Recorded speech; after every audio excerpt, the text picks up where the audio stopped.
Hello guys, it's Genevieve Tabili Norman. My husband is an engineer, software engineer. Siguro, yung napangasawa ninyo, mga farmers sila, nagdinay siguro sila. Kasi every time I see yours, nagtanim talaga kayo ang wide ng mga lupa ninyo. Actually, the places that we have from his father, parang ano yung namanan niya. Actually, it's only 2 houses. Yung pangatlo ng bahay namin, binili niya. According to my husband,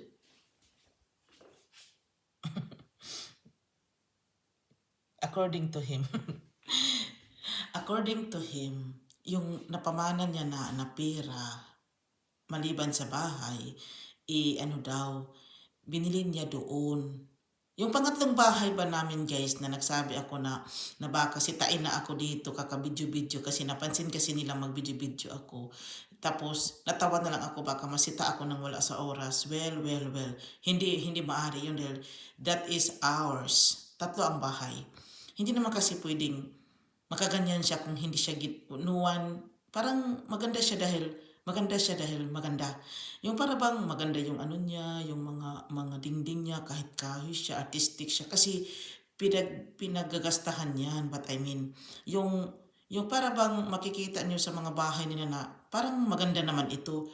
It's because the owner is so artistic at the same time the material that he puts, mamahalin yan guys. Huwag kayong magtataka.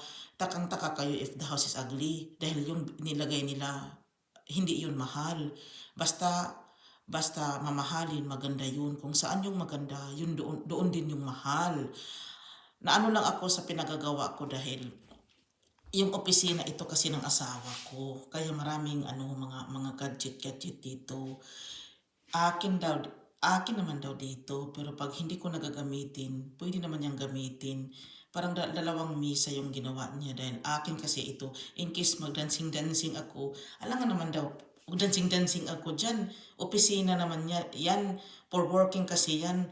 Kung magdancing ba ako because of, alam nyo na, Facebook kayo, alam nyo naman, dyan ako, in case of, nabagot na daw ako. Mabait yung asawa ko guys. Mabait, bright, professional.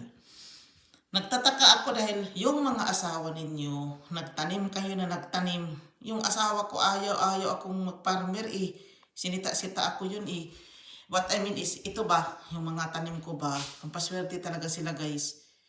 Pampaswerte yan. Nilagay ko talaga yan. Ilang beses na ako nag-change akin yan.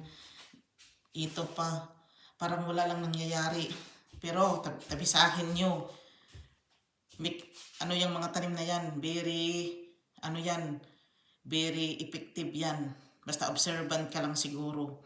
Yung utak mo doon na lang sa iwang. Sa mga important. Kasi ganyan ang agali ko kasi gusto kong yumaman eh. How to be rich? Mga plants, yung lahat-lahat na lang inano ko para yumaman. Siguro naman, payaman na tayo dito. Wala lang akong cash. Guys, dito na lang ako. Maraming salamat. Bye.